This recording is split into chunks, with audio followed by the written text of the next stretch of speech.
සමන්තා චක්කවාලේසු අත්‍රා ගච්ඡන්තු දේවතා සද්ධම්මං මුනි රාජස්ස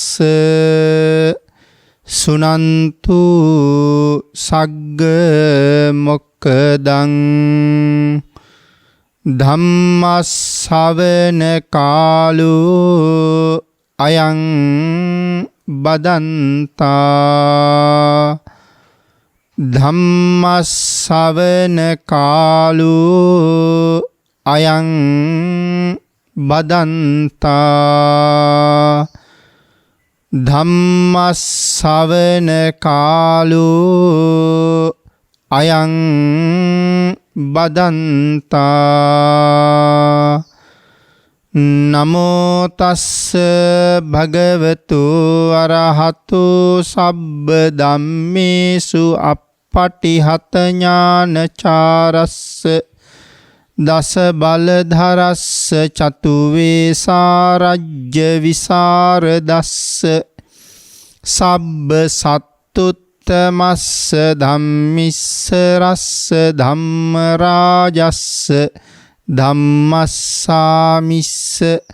තථාගතස්ස සබ්බඤුනෝ සම්මා සම්බුද්දස්ස නමෝ තස්ස භගවතු අරහතු සබ්බ ධම්මේසු පටිහත ඥානචාරස්ස දස බලධරස්ස චතු වේසාරජ්‍ය විසරදස්ස සබ්බ සත්තුත්තමස්ස ධම්මිස්ස රස්ස ධම්ම රාජස්ස ධම්මස්සාමිස්ස තථාගතස්ස සබ්බඤුනෝ සම්මා සම්බුද්දස්ස නමෝ තස්ස භගවතු අරහතු සබ්බ ධම්මේසු අප්පටිහත ඥානචාරස්ස දස බලධරස්ස චතු වේසාරජ්‍ය විසරදස්ස සබ්බ සත්තුත්තමස්ස ධම්මිස්ස රස්ස ධම්ම රාජස්ස ධම්මස්සාමිස්ස තථාගතස්ස සබ්බඤුනෝ සම්මා සම්බුද්දස්ස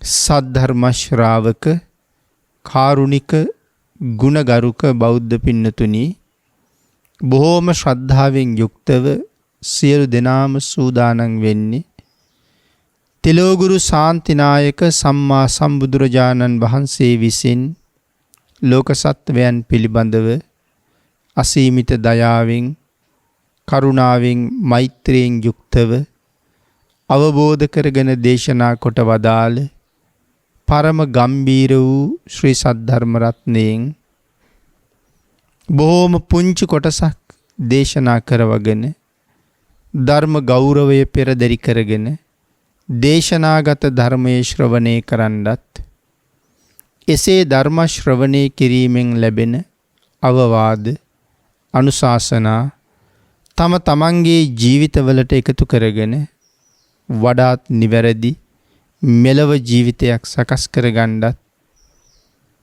නිවැරදි වුණ මෙලව ජීවිතයක් තුළින් සුගතිගාමී වූ පරලොව ආයිති භවයකින් සැනසෙන්නත් අවසානයේ ප්‍රාර්ථනා කරන බෝධියෙන් සැප සහිත ප්‍රතිපදාවෙන් ඊටම ඉක්මන් භවයක උතුම් චතුරාර්ය සත්‍ය ධර්මය අවබෝධ කරගෙන මේ සංසාරයෙන් එතර වීමේ බලාපොරොත්තු ඇතුව ඒ උතුම් බලාපොරොත්තු ප්‍රාර්ථනා එලෙසින්ම මුදුන්පත් කර ගැනීම සඳහා උතුම් වූ ධර්ම දානානිසංසයත් ධර්ම ශ්‍රවණානිසංසයත් තම තමන්ගේ ජීවිත කාලය තුල රැස් කරගත් සියලුම පුණ්‍ය ධර්මයන්ගේ ආනුභාවයත් හේතු වේවා කියලා ප්‍රාර්ථනා කරමු.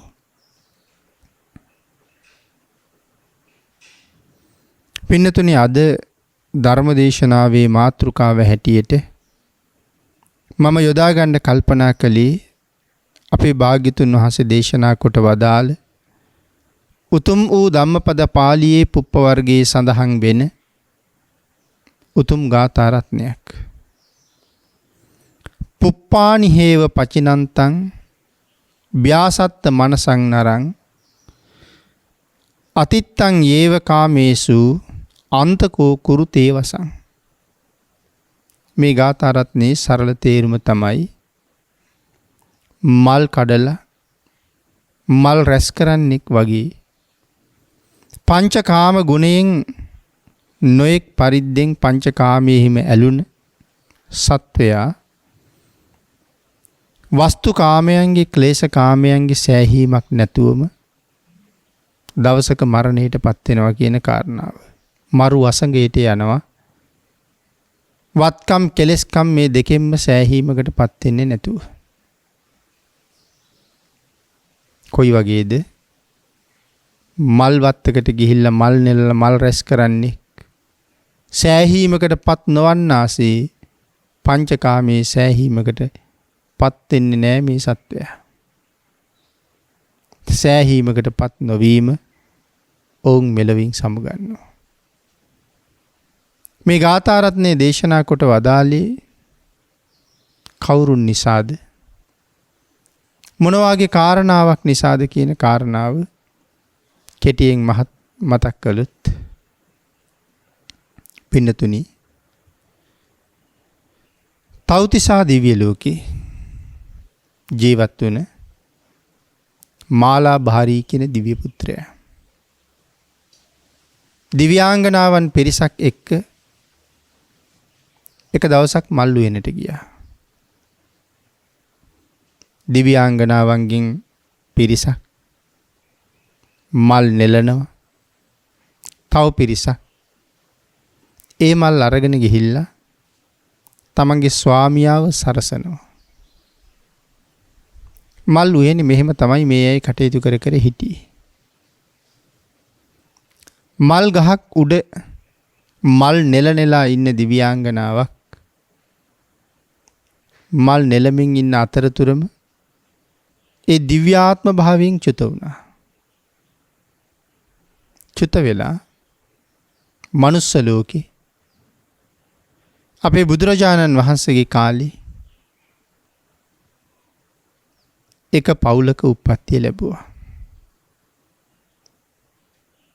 10 මාසයක් මාතෘ ගර්භයේ ඉඳලා 10 මාසකට ආසන්න කාලයක් මව් ගැබේ ඉඳලා මව් ගැබෙන් නික්මිලා දැරියක් හැටියට හැදිලා වැඩිලා පෝෂණය වෙලා වයස අවුරුදු 16ක් වාගේ කාලෙට එනකොට ඇගේ දෙමව්පියෝ ඇයි විවාහ කෙරුවා. ඇයි ලාබාල අවදියේ ඉඳලා බොහෝම ශ්‍රද්ධාවන්තයි. මනුලව එළිය දකින්නකොට ඇයට ජාති ස්මරණ ඥානයක් ලැබුණා. ඒ ඥාණයෙන් ඇය දැනගත්තා මම මෙහෙ එන්න කලින් හිටියේ කොහෙද කවුරු ගාවද කියලා. මාලා භාරී දිව්‍ය පුත්‍රයාගේ බිරිඳක්. ඒ එදා ඉඳලා කටයුතු කළේ ඒ දිව්‍ය පුත්‍රයා ගාවට යන්න. ඇගේ ඒකම ප්‍රාර්ථනාව නැවත වතාවක් මාලා භාරී ගාවට යන්න. තමන් ආවේ එතන ඉඳලා කියලා දැනගත්ත නිසා ආපහු එහාට යන්නම ඒ වැඩ කළා. පින්නතුනි, දිව්‍ය ලෝකෙන් දෙවියෝ චුත වෙනකොට දැන් චුත වෙන්න ආසන්නයි කියලා දැනගත්තොත් සමහර දෙවියෝ දැනගන්නේ නැහැ කියලාම සඳහන් කරනවා. මොකද නිමිති පහළ වෙනවා. නිමිති පහළ වුණත් දිව්‍යමය කාමයෙන් අන්ධ වෙච්ච අය ඒක දැනගන්නේ නැහැ. සිහියෙන් ප්‍රඥාවෙන් ඉන්න දෙවිවරු තමයි ඒක දැනගන්නේ. ඉතින් ඒ දැනගත්ත සමහර අය විලාප කියලා අඬනවා කියලා සඳහන් කරන්නේ. දෙව්ලොවින් යන්න බෑ කියලා. මේ වෙලාවට අනිත් දෙවිවරු තාම නිමිති පහළ වෙලා නැති අය. මේ අඬන අය ළඟට ඇවිල්ලා කියනවා පින්වත මෙහෙන් චුත වෙලා ගිහිල්ලා සුගතියේ උපදින්න. සුගතියේ ඉපදිලා එහි හොයාගන්න තියෙන හොඳම දේ හොයන්න. හොඳම දේ හොයාගෙන ඒ මත පිහිටලා නැවත අපි ගාවට මෙන්න. එහෙම අවවාදයක් කරනවා. මොකද්ද මේ හොයාගන්න කියන හොඳම දේ? මේ සුගතියට යන්න කියලා කියන්නේ මනුස්ස ලෝකෙට. මනුස්ස ලෝකේ සුගතියේ තියෙන හොඳම දේ කියලා කිව්වේ තථාගතප්ප වේදිත ශ්‍රී සද්ධර්මය. ඒ කියන්නේ භාග්‍යතුන් වහන්සේම දේශනා කළ ධර්මය. ඊළඟට සඳහන් කරනවා ඒ ධර්මානුකූලව ජීවිතේ හදාගෙන ධර්මයේ මත පිහිටලා නැවත අපි ගාවට මෙන්න කියලා.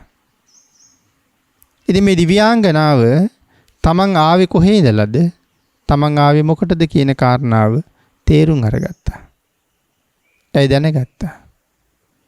පින්නතුනි අපිට ඒක තේරෙන්නේ නැහනේ. අපිට එහෙම ඥානයක් ලැබුණේ නැහනේ. ඒ හින්දා අපි ආවේ කොහේ ඉඳලාද කියලා දන්නෙත් නැහැ. ආවේ මොකටද කියලා දන්නෙත් නැහැ. හැබැයි ආපු කාරණාව දැනගන්න අපිටත් අවස්ථාව තිබුණා නම් මං හිතන්නේ අපි මෙහෙම ඉන්නේ හේකුත් නැහැ. සමහර අය නිරේන් ආවා. සමහර අය දෙව්ලොවින් ආවා. නිරේන් ආයේ කවදාවත් නිරේට එන්නේ නැහැ කියලා හිතාගෙන දෙව්ලොවින් ආවි ආපහු එහාට යන්න. නමුත් මැරිලා ඉපදුනාට පස්සේ අපි කාටවත් ඒක මතක නැහැ. නමුත් ජාති ස්මරණ ඥානයකින් ඒක දැනගත්ත දිව්‍යාංගනාව තමන්ගේ ස්වාමියා ගාවට යන්නම ලාබාලවදී ඉඳලා වැඩ කළා. ඒ මහා සංඝයාට බොහෝසේ දන් දුන්නා. පින්කම් කටයුතු වල නිරත වුණා. නොඑක් දානමාන ආදී පින්කම් කළා. නිරන්තරයෙන් සිල් ආරක්ෂා කරන්න කටයුතු කළා. ඒ කොයිතරම් ශ්‍රද්ධාවන්තද? ගමේ ප්‍රදේශයේ දන් දෙන්න ලෑස්ති වෙන බොහෝ දෙනා දාන ආදී බඩු බාහිර ආදී ගෙනල්ලා ඇයටම දුන්නා. දුවේ මේ වගේනුත් දන් දෙන්න. දුවේ මේ වගේනුත් දන් දෙන්න. මේ ආදි වශයෙන් අය ලාබාල තරුණවදීම මහ පිංකම් කරන්න බොහෝම ප්‍රසිද්ධ වුණා. විවාහයෙන් පස්සේ ඇයට දරුවෝ 4 දෙනෙක් ලැබුණා. දරුවෝ 4 දෙනාම පිරිමි දරුවෝ.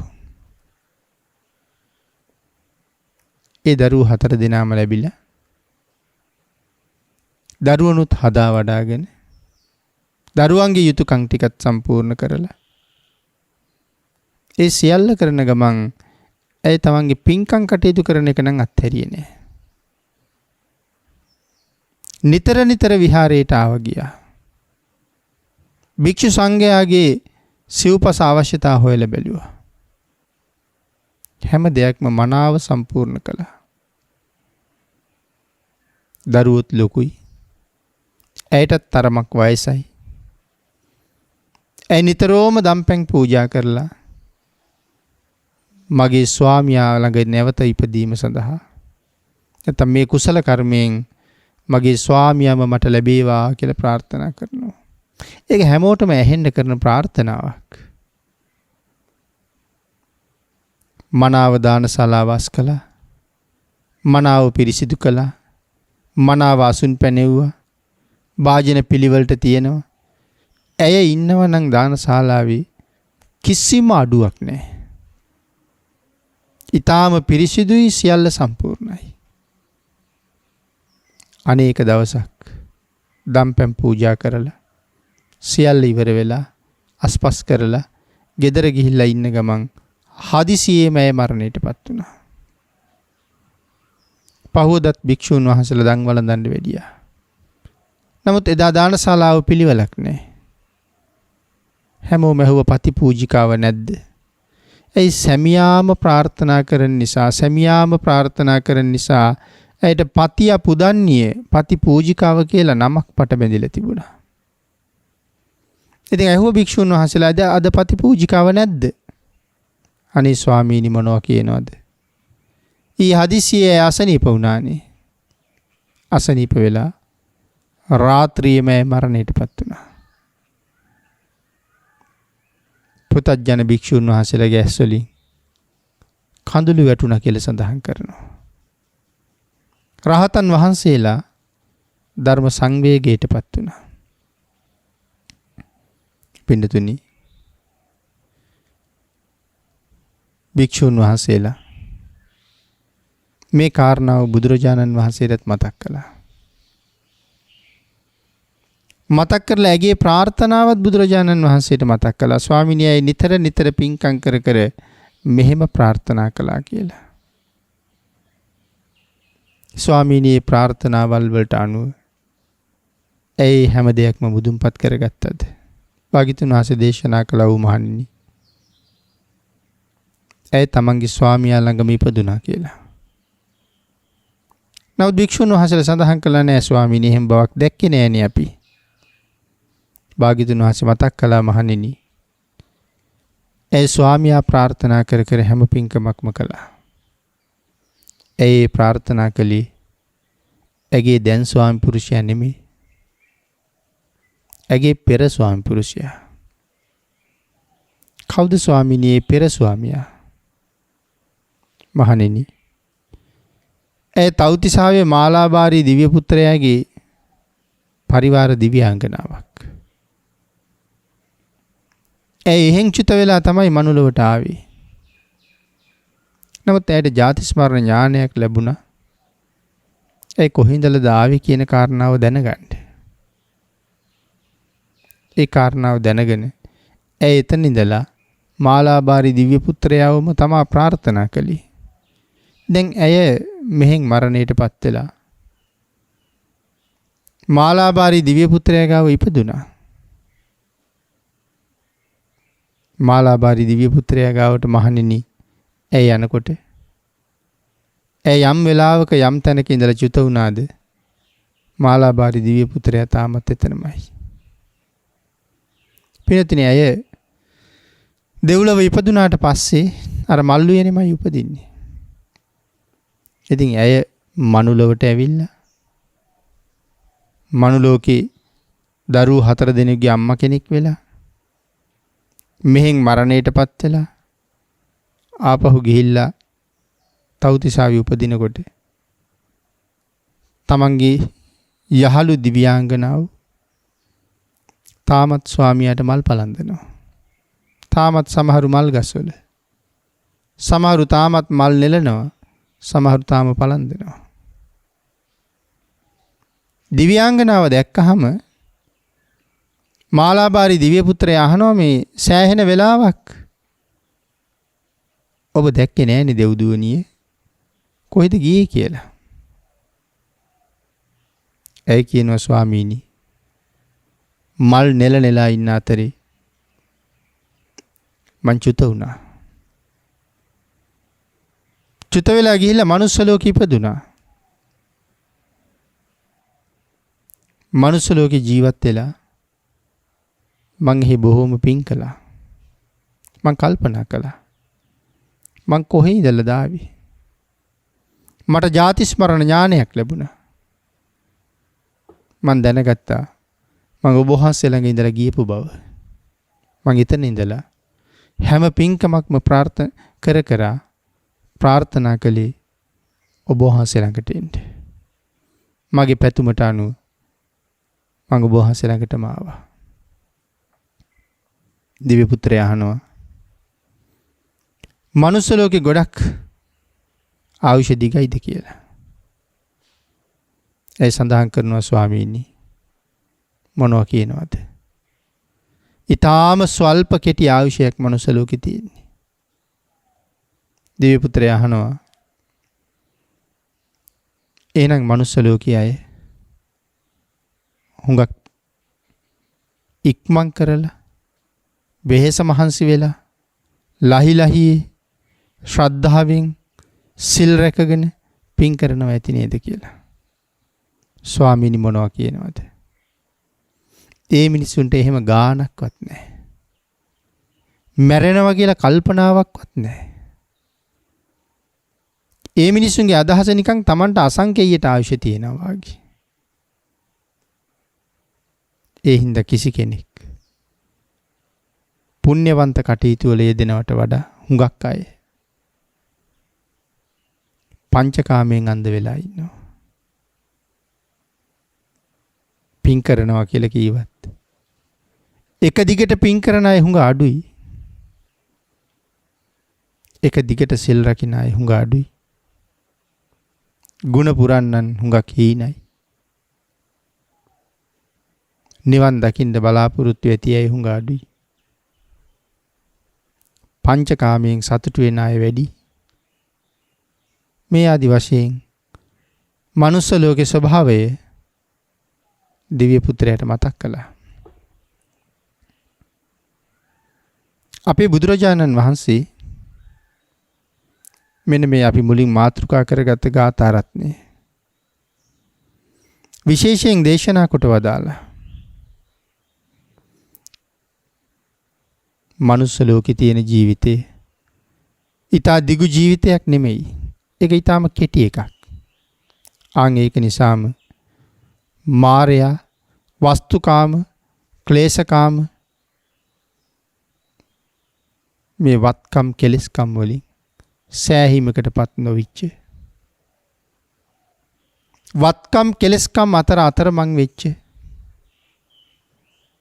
කුසල් දහම් ගැන සිතුවිල්ලක් නැති හම්බ කිරීමේ ඉවරයක් නැති කාමයෙන් අන්ධ වෙච්ච මිනිස්සු බලාපොරොත්තු මුදුන්පත් කරගන්න කලින් සෑහීමකටපත් වෙන්න කලින් ඔවුන් නැවතත් මායя දැහැ ගන්නවා කියන කාරණාව සඳහන් කරමින් අර මාතෘකා කරගත් ගාථා රත්නය දේශනා කළා. පුප්පානි හේව පචිනන්තං ව්‍යාසත්ත මනසං නරං අතිත්තං ඒව කාමේසු අන්තකෝ කුරුතේ වසං. සඳහන් කළේ මල් නෙලා රැස් කරන්නෙකු යම්සේද පංචකාම ගුණයන් සොයන යම් කෙනෙක් වෙද්ද පංචකාම පුෂ්පයන්ගෙන් සෑහීමකටපත් නොවන අය ඒ පංචකාම ගුණයෙහිම ඇලිලා ගැලිලා වාසය කරනවා. සෑහීමකටපත් වීමක් නෑ වුන් ළඟ. පිළිතුරු පංචකාමයේ කවදාවත් සෑහීමක් නෑනේ. ඇතිවීමක් නෑ කවදාවත්. කහවණු වැස්සක් වැස්සත් මට ඇති කියලා කියපු කෙනෙක් නෑ. සෑහීමක් නෑ. උදාහරණයක් දැක්වුවා. මල් නෙලා රැස් කරන්නෙකු මෙන්. ඇයි එහෙම සඳහන් කළේ? මල් වතු විශාල වශයෙන් මල් වතු. ඒ මල් වතු අක්කර ගණන් ලොකුයි. මනාව මල් ගස් වවලා තියෙනවා. මනාව වවලා මනාව සකසලා තියෙන නිසා මල් හැදෙන කාලෙට ඒ ගස්වල මුල ඉඳලා අග දක්වාම මල්. පාට පාට මල්. ඉතින් කෙනෙක් මල් නෙලා ගැනීමේ චේතනාවෙන් මේ මල් වත්තට ගියාම ඔහුට හිතාගන්න බැරුව යනවා මොන විදිහේ මල් කඩමුද කියලා. ඇයි අතරමං වෙනවා. හැම ගහකම මල්. හැම මලක්ම ලස්සනයි. විවිධ ලස්සන තියෙන්නේ. සුදු පාට මල් වලට වඩා රතු පාට මල් වල අමුතු ලස්සනක් පේනවා.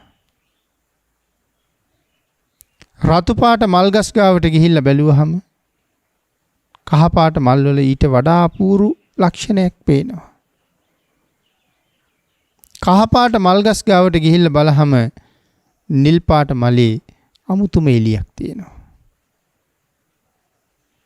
නිල් පාට මල් ගස් ගාවට ගිහිල්ලා බලහම රෝස පාට මල් වල මහා අමුතුම ඡාම් බවක් අමුතුම සුන්දරත්වයක් ඒ මල් වල තියෙනවා. මෙන්න මේ වාගේ මලින් මලට බලහම ඒ මල් වල තියෙන්නේ මහා අපූර්ව සුන්දරත්වයක්. ආන් ඒක නිසා අර මල් නෙලන පුජ්‍යලයට හිතාගන්න බෑ මොන මල් නෙලන්නද කියලා. ඔහු හැම තැනම ඇවිද ලස්සන බලනවා. ලස්සනම දෙයක් නෙලා ගන්න හදන්නේ. නමුත් සෑහෙන්න බෑ මේකට වඩා අනිකේ ලස්සනයි, ඒකට වඩා අනික් පඳුර ලස්සනයි. ඉතින් මෙහු මල්ගස් වටේම බල ඇවිදිනවා. මොකෙන්ද නෙලන්නේ? මොකද්ද හොඳ? බින්නතුනි සෑහීමකටපත් වෙන්න බෑ. මේක හොඳයි මේකෙන් නෙලමු කියලා සෑහෙන්නේ නෑ. ඔකදී මල්වත් ඒ විතරක් නෙමෙයි හැමතැනම වෙන දෙයක්. ඒ ගැන වෙනම සඳහන් කරනවා ඊළඟට. හැබැයි මල් නෙලන්නට අමතක වෙච්ච දෙයක් තියෙනවා. ඒ මොකද්ද? මල් වල ලස්සන බල සෑහීමකටපත් නොවි වත්ත පුරාම ඇවිද ඉන්නකොට ඔහුට නොදැනි හිරු මුදුන් වෙනවා. හිරු මුදුන් වුණාට පස්සේ ගස්වල පිපිලා තියෙන ස්වාභාවික මල් කෙමෙන් පරවෙන්න පටන් ගන්නවා. පරවිච්ච මල් කඩලා මාල හදාගෙන අරන් ගියාට තේරුමක් නැහැ. ඔහුට කාලය මතක් වෙනකොට ඔහු නොදැනීම කාලයේ ගෙවිලා ඉවරයි. ඔහුට දැන් ඉතුරු වෙලා තියෙන්නේ දුක් වෙන්න විතරයි. පින්නතුනි මනුස්ස ලෝකෙත් එහෙමයි. මෙතන මාලාකාරය කියලා කියන්නේ එතෙන්ට අපි ආදේශ කරගත්තොත් අපිත් මාලාකාරයෝ වගේ අපි ඉපදිච්ච මේ ලෝකය මල් උයන වගේ ඇහැ පිනවන, කන පිනවන, දිව පිනවන, කය පිනවන, නහය පිනවන, පංච ඉන්ද්‍රියයන් පිනවන පංචකාම කියන ගස්වල මල් පිපිලා මේ ලෝකේ හැම තැනම යමක් තිබ්බොත් එක්කෝ ඇහැ පිනවන්න, නැත්තම් කය පිනවන්න, නැත්තම් කන පිනවන්න, දිව පිනවන්න, නහය පිනවන්න. බලන්න නැද්ද කියලා. මේ පස් දෙනාව පිනවන්න විවිධ දේවල් තියෙනවා. මේ පස් දෙනාව පිනවන්න නොඑක් දේවල්. එක එක හැඩයෙන්, එක එක විදිහෙන්, එක එක සුවඳින්, එක එක රසයෙන්, නානා ප්‍රකාර ස්වරයෙන් මේ පස් දෙනා පිනවන්න කොච්චර දේවල් මේ ලෝකේ තියෙනවද? කල්පනා කරන්න ඔබේ ජීවිතය ගැන. උදේ ඉඳලා රෑ වෙනකන් උත්සාහ කරන්නේ ආන් ඒ දේවල් වලට අනුව මේ පස් දෙනාගෙන් කුමක් හෝ පිනවන්න නෙමේද? විටින් විට පස් දෙනාම පිනවනවා. එළි වෙච්ච තැන ඉඳලා රැයින් රෑ වෙනකම්ම නිදිපැදුරට වැටෙනකම්ම මේ අය සනසන එක නෙමේද කාර්යය? ඇති වුණාද? සෑහීමකටපත් වුණාද? සතුටුද? නෑ පින්නතුනි. හැබැයි සනස සතුටු කර මෙහෙම යනකොට අපිටත් වෙන්නේ මාලාකාරයට වෙච්ච දේම තමයි. මොකද්ද? මල්වත්තේ දවල් වෙනකම් ඔහු දන්නේ නැහැ.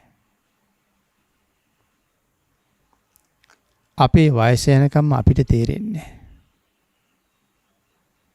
කරගත යුතු දේවල් තව හුඟක්. කරගත්ත දේවල් බොහොම ටිකක්. ඒවත් තව ඉවර නෑ. ගෙවල් තියෙන්නේ බාගෙට හදලා. ඉදිරි පිට ඉවරයි, පිටුපස ඉවර නෑ. වාහන තාම ගෙවණ්ඩයි තියෙන්නේ. ඇඳපුටු සෝපා පවා සමහරලාට ණයටයි ගෙනත් තියෙන්නේ. සමහර අය තාම මංගල උත්සව ආදී අරගත්ත ණයත් ගෙවනවා. සමහර අය ඇඳුම් අරන් තින්නෙත් ණයට. මේ විදිහට කල්පනා කර කර ගිහින් බලන්නකෝ.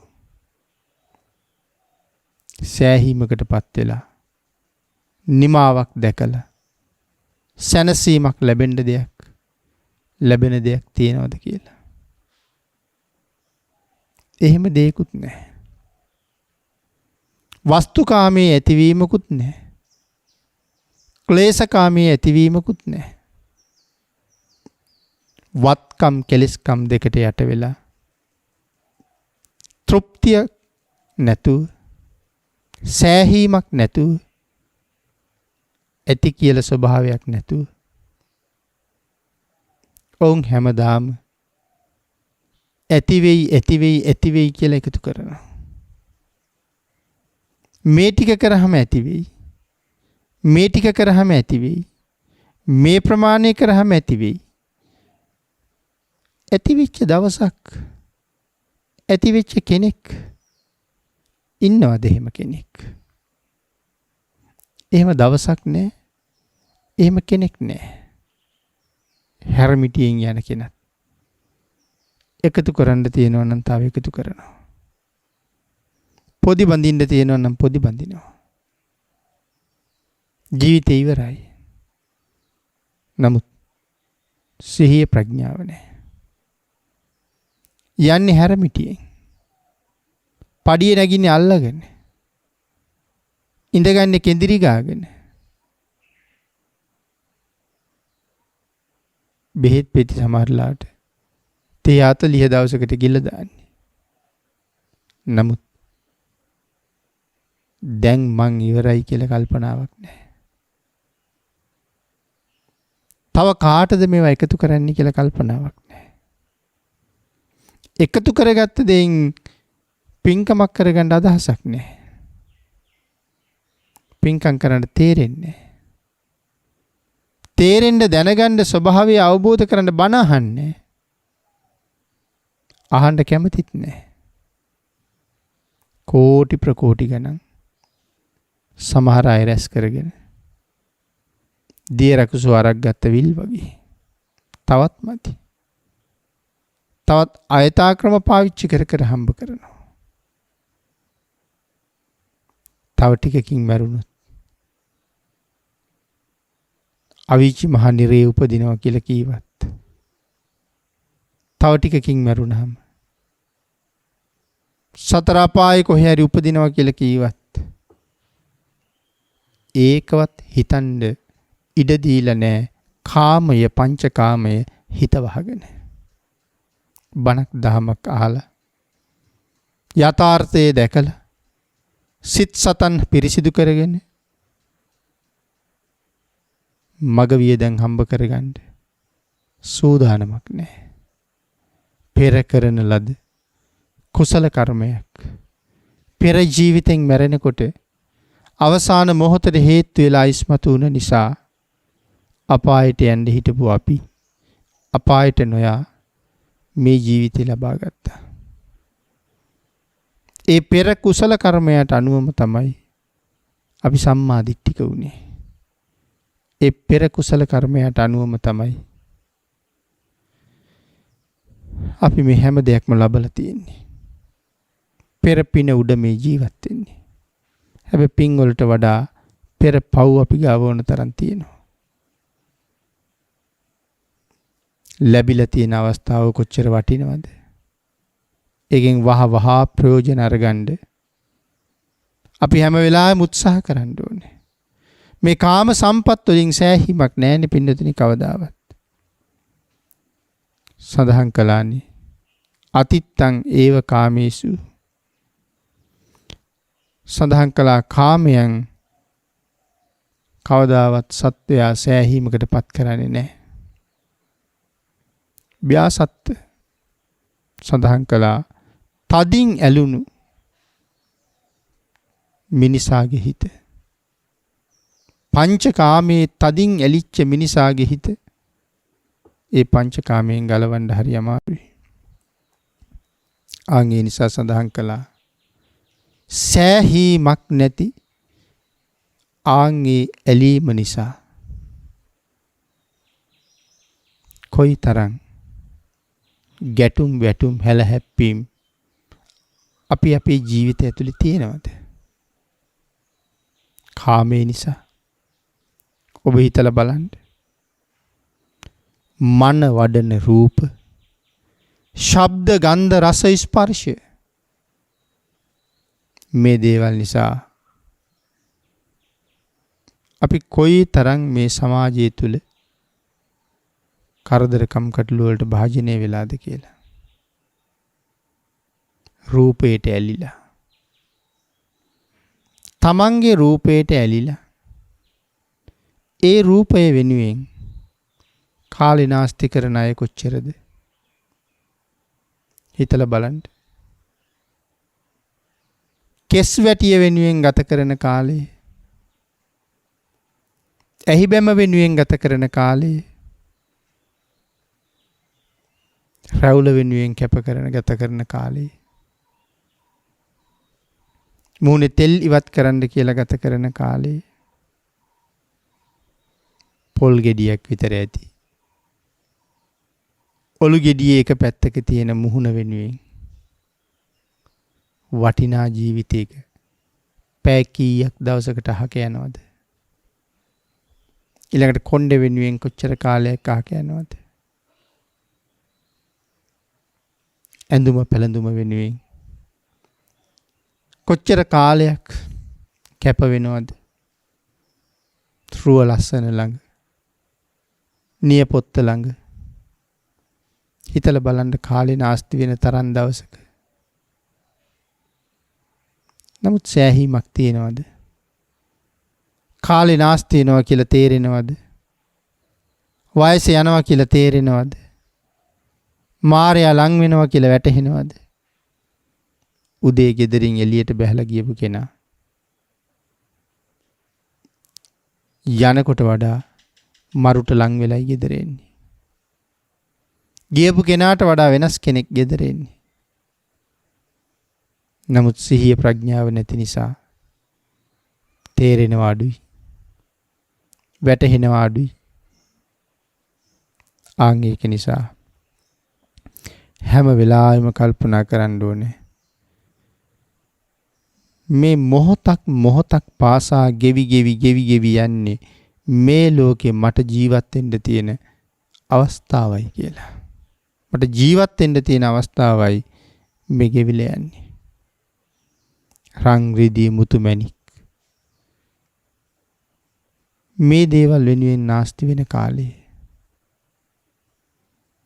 මේ දේවල් හොයන්න, හම්බෙච්ච දේවල් රකින්න ගත කරන කාලේ කරන කැපකිරීම රෑ දවල් දෙකේම මේ ගෙවිලා යන්නේ මොකද්ද? ජීවත් වෙන්න තියෙන කාලේ. මට ජීවත් වීමේ කාලය අහිමි වෙනවත් එක්කම අනික් මේ සියලුම දේවල් මට අහිමි වෙනවනේ. එතකොට බොහොම වේගෙන් ජීවිතේ මට අහිමි වෙනකොට ඒ ජීවිතය තුළ රඳව ගන්න බොහෝ දේවල් හොයන්න ජීවත් වෙන්න තියෙන කාලය අහිමි කරගෙන දඟලන අපි කොයිතරම් අඥානද? පින්නතුනි, සෑහීමක් නැති කාමය, ඇතිවීමක් නැති කාමය,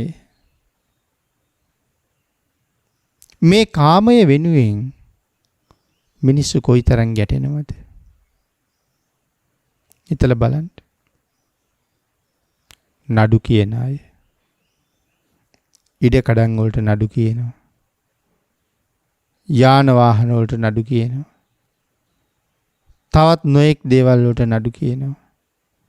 වැරදි ජීවනෝපායන් නිසා ඒවට නඩු කියනවා. සමහර අය කාලයක් බොහොම සෙනෙහසින් ඉඳලා එක් කරගෙන ආපු අය ජීවිතෙන් අයින් කරන්න නඩු කියනවා. සමහර අය අයින් වෙච්ච අය ආපහු ළඟට ගන්න නඩු කියනවා. ඉඩ කඩන් වෙනුවෙන්, වතු පිටි වෙනුවෙන්, දේපල වෙනුවෙන්, ඥාතීන් වෙනුවෙන් නඩු කියන අය කොච්චර ඉන්නවද? අම්මා එක්ක නඩු කියන මිනිස්සු කොච්චර ඉන්නවද? ජීවිතය දුන්න අම්මා එක්ක නඩු කියනවා. මොකටද? පංචකාමයේ හින්දා. තෘෂ්ණාව නිසා. නමුත් මට ජීවිතය දුන්නේ මෑයි කියලා කල්පනාවක් නැහැ. බාන කාමයේ හැටි කොහොමද කියලා. කාමයේ කොච්චර භයානකද කියලා. මොනතරම් මාව රවට්ටලාද කියලා. මේ ලෝකේ හම්බෙවිච්ච ප්‍රධාන සත්පුරුෂයන්ගෙන් කෙනෙක් අම්මා. භාග්‍යතුන් වහන්සේ මුණ ගැහිලා බණ දහම් අහලා පින්කම් කරලා ජීවිතේ නිවැරදි කරන්න මේ ලෝකෙ උපත දුන්නේ අම්මා. එහු අම්මත් එක්ක නඩු කියනවා. එහු අම්මත් එක්ක රණ්ඩු කරනවා. එහු අම්මත් එක්ක ගහ ගන්නවා. එවන් වූ අම්මා මරලා දානවා. පංචකාමයේ නිසා. බිරිඳක් නිසා, ඉඩමක් නිසා අම්මගේ ජීවිතේ විනාශ කරනවා. කී කාලයකටද? ඒ ඉඩම භුක්ති විඳින්න වෙන්නේ එක දවසයි වෙන්නේ. අපිට මරණය එන්න පුළුවන්. එතකොට අම්මත් එක්ක නඩු කියලා ගත්ත ඉඩම තියෙනවා. නමුත් ඉඩකඩම් වෙනුවෙන් අම්මට ගහපු බැනපු මම අවීචියේ ඉපදිලා දුක් විඳිනවා. ඉඩම මහ පොළොව උඩ තියෙනවා. වෙනත් කවුද ඉඩම වැඩ කරනවා? වෙනත් කවුද ආදායම් ගන්නවා? වෙනත් කවුද සතුටු වෙනවා? ඒ ඉඩම වෙනුවෙන් ගහමරාගත්ත තව කෙනෙක් මම. අද මම නිරේක වැටිලා දුක් විඳිනා ඉඩම වෙනුවෙන්. ඉඩමක් නිසා. හිතලා බලන්න. ආන් ඒක නිසා සඳහන් කළා. රජවරුත් එක්ක යුද්ධ කරනවා. සිටුවරුත් එක්ක යුද්ධ කරනවා. දරුවෝ දෙමව්පියොත් එක්ක රණ්ඩු කරනවා. දෙමව්පියෝ දරුවොත් එක්ක රණ්ඩු කරනවා. සහෝදරියොත් එක්ක රණ්ඩු කරනවා. සහෝදරියොත් එක්ක නඩු කියනවා. එකම කුසින් ඉපදිච්ච අය පංචකාමයේ නිසා සීසීකඩ විසිරිලා. ගුණයක් නැහැ. සීලයක් නැහැ. ආදරයක් කරුණාවක් නැහැ. කෘතගුණ වේදී බවක් නැහැ. මහ පොළොව බෙදා ගන්න ගිහිල්ලා එකම අම්මගේ කුසෙන් මෙලවේලිය දැකපු සහෝදරියෝ කී දෙනෙක් නම් මග හම්බුණාට මූණ දිහාවත් බලන්නේ නැද්ද? ඒම අය කොච්චර ඉන්නවද? ඒ විතරක්ද? පාරෙන් හම්බුණත් අම්මා දිහා බලන්නේ නැති අය. පාරේ හම්බුණත් කතා නොකරන අය. ඔබ හිතන්න.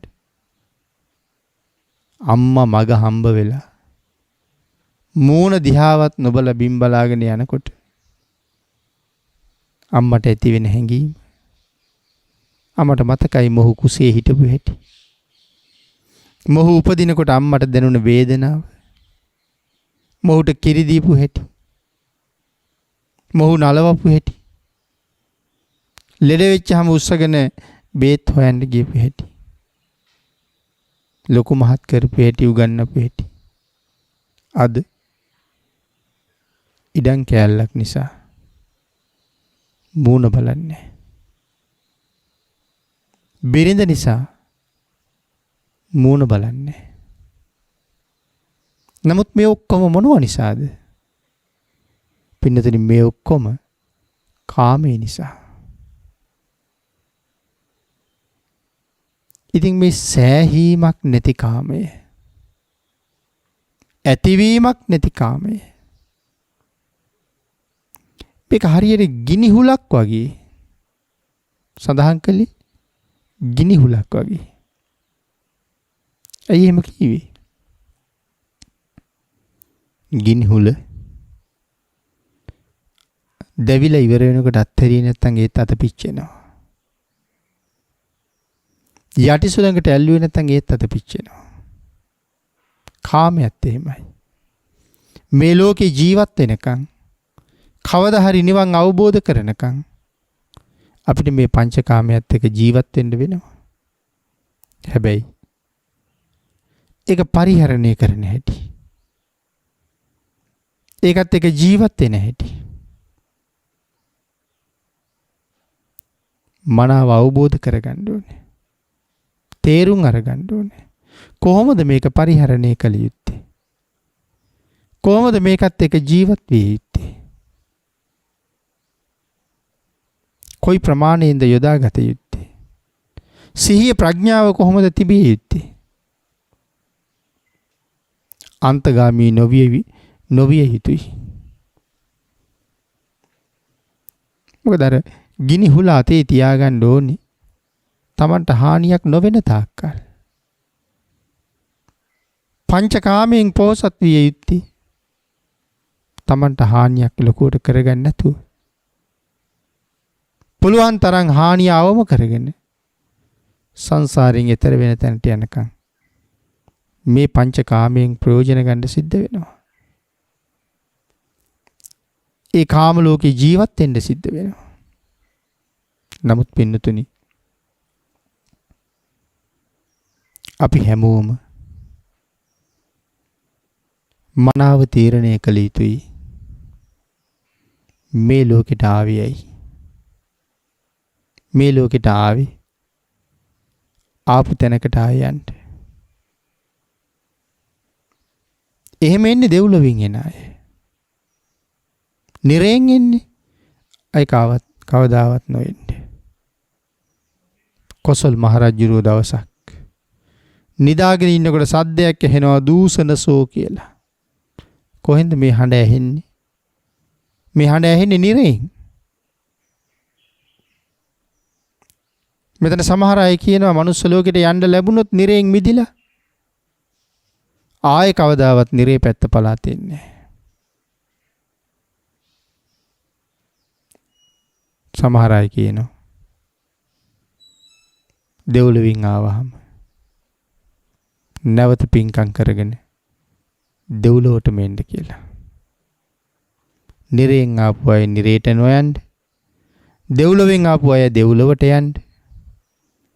මෙහෙ ඇවිල්ලා තියෙන්නේ නමුත් මැරිලා ඉපදිලා හින්දා මේ ඔක්කොම අමතක වෙලා ආපු කාර්යයන් බලාපොරොත්තු පැත්තක කරගෙන යන්නේ තව එකක්. සත්පුරුෂයෝ ඇසුරු කරන්නේ, සත්පුරුෂයන්ට ප්‍රිය නැහැ, ධර්ම ශ්‍රවණය කරන්න කැමති නැහැ, ජීවිතය ඉගෙන ගන්න අවස්ථාව නැහැ හින්දා ආංගිකින්ද සඵල නො වූ ආසාවන්, සඵල නො වූ බලාපොරොත්තු සියල්ල පොදි බැඳගෙන අපි ආපහු මෙලොවින් යනවා. ආසාවල් බලාපොරොත්තු මොකවත් සම්පූර්ණ වෙලා නැහැ.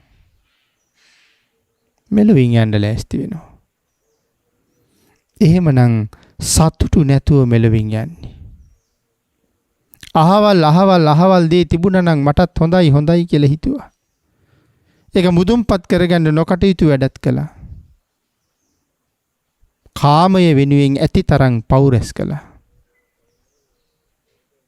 අන්තිමට නිරේ ගිහිල්ලා නිමක් නැති දුක් කන්දරාවක ආයේ නියැලෙනවා. මේක තමයි කාමයේ හැටි. එහෙනම් අතිත්තං යේව කාමේසු අන්තකෝ කුරුතේ වසං. මේ පංචකාමයේ සෑහීමක් නැතුව ජීවත් වෙන සත්වයා සෑහීමක් නැතුව ඉන්න වෙලාවෙම ඔහුට සෑහීමකටපත් වෙන්න කාලය නොදීම මාරයා විසින් ඔහු අරගෙන යනවා. මුළු ජීවිත කාලෙමත් හිටියේ පංචකාමයේ තුල. හැමදාම වැඩ කළේ පංචකාමයෙන් සමෘද්ධමත් වෙන්න. වැඩ කළා මිසක් සමෘද්ධියක් නැහැ. සමෘද්ධමත් බවක් නැහැ. සෑහීමක් නැහැ. සතුටක් නැහැ. නමුත් රෑ දවල් වැඩ කළා. මැරිලා ඊළඟට උපදින්නේ කොහෙද?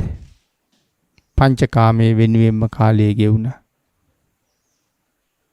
සිල් රැකීමක් පිළිබඳව දන්නේවත් නැහැ. ගුණ පිරීමක් ගුණයක් ගැන දන්නේවත් නැහැ. මිනිස්සුන්ගේ අසරණ බව පින්කමක් කරගන්න පන්සලකට ආවම හොඳට පේනවා. දෙහත් වට්ටියක් හදාගන්න දන්නේ. ඉඳගන්නේ කොහොමද කියලා ඒක දන්නෙත් නැහැ. කොතනද සුදුසු කියලා ඒක දන්නෙත් නැහැ. බෝධි පූජාව තියාගන්න තියෙන හැටි දන්නෙත් නැහැ. මොනවද ඕනේ කියලා දන්නෙත් නැහැ. මේ ආදී වශයෙන් කල්පනා කරලා බලහම ආධ්‍යාත්මික අසරණ බව මනාව ප්‍රදර්ශනය වෙනවා. නමුත් මේ මිනිස්සු ලෞකිකත්වයේ තුල ලොකුවට යමක් ගොඩනගාගෙන ජීවත් වෙන අය. ආධ්‍යාත්මික ජීවිතය අන්ත දිලිඳුයි. පෝසත් විය යුත්තේ ආධ්‍යාත්මය. මෙරිලා හොඳ තැනකට යන්න ඕන නිසා. නිරේට යන පාර දියුණුයි. සුගතියට යන පාර දියුණු නෑ අයගේ. බුද්ධාන්තරයක ශ්‍රේෂ්ඨ මනුස්ස ජීවිතයක් ලැබිලා තියෙන වෙලාවේ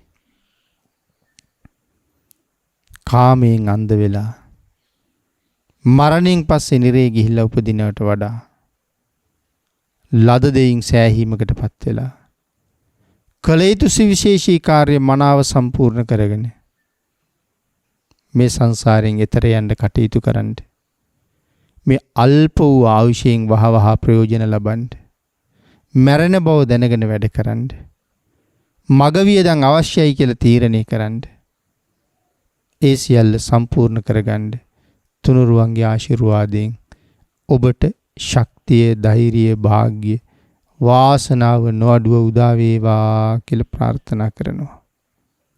පින්නතුනි, අද මේ උතුම් ධර්ම දේශනාව ප්‍රඥා නාලිකාව තුළින් විකාශනය කිරීම සඳහා සදැහැති දායකත්වයේ දරනු ලබන්නේ බී.ජේ. සෙනවිරත්න මහත්මයාගේ ස්වාමි දිනිය පුතණුවන් දියණියන් දෙදෙනා බෑණනුවන් සහ ලේලිය විසින්. උතුම් අරමුණ බණ්ඩාරගම බැල්ලන්තුඩාව පදිංචි බී.ජේ. සෙනවිරත්න මහත්මයාගේ ජන්මදිනය වෙනුවෙන් මාර්තු 16 වන අද දින විකාශනය කරනු ලබන මේ උතුම් ධර්මය සියලු ලෝවැසියන් ශ්‍රවණය කර චතුරාර්ය සත්‍ය ධර්මය අවබෝධ කරගනිත්වා. මේ කුසලය ඒ සියලු දෙනාට ඒ වෙනුවෙන් අනුමෝදන් වේවා. එයින් ලබා ගන්න සියලුම පුණ්‍ය ධර්මයන්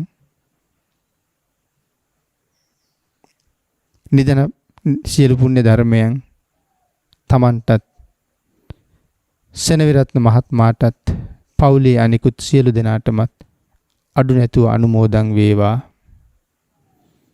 දේශකයන්න් වහන්සේට ලෝව වැඩ වසන්නා වූ සියලුම මහා සංඝරත්නයට අපවත් වී වදාළ සියලුම මහා සංඝරත්නයට මේ පින් අනුමෝදන් වේවා. දෙපාර්ශ්වයේම මියගිය ඥාති හිත මිත්‍රාදීන්ටද මේ පින් අනුමෝදන් වෙත්වා. සසර ගමන නිමා කරගනිත්වා. සියලු දෙනාටම උතුම් වූ ධර්ම ශ්‍රවණය කිරීමෙන් චතුරාර්ය සත්‍ය ධර්ම අවබෝධය වේවා. මේ උතුම් වූ ධර්ම දානමේ කුසල කර්මය සසර ගමන නිමා කර ගැනීම සඳහාම හේතු වේවා කියලා ප්‍රාර්ථනා කරමු. දායක පිරිස විසින් පුණ්‍යානුමෝදනා කළ සියලු දෙනාටම පින් අනුමෝදන් වේවා. ආශිර්වාද කළ සියලු දෙනාටම රත්නත්‍රේ ආශිර්වාදයෙන් නිදුක් නිරෝගී භාවයේ චිරජීවනයේ උදා වේවා කියලා ප්‍රාර්ථනා කරනවා. ආකාසට්ඨා ච බුම්මට්ඨා දේවා නාග මහිද්దికා පුඤ්ඤන්තං අනුමෝදිත්වා චිරං රක්ඛන්තු ලෝක සාසනං දේවෝ වස්සතු කාලේන සස්ය සම්පatti හේතුච පීතෝ භවතු ලෝකෝච රාජා භවතු ධම්මිකෝ. ද්වේෂක්ඛයෝ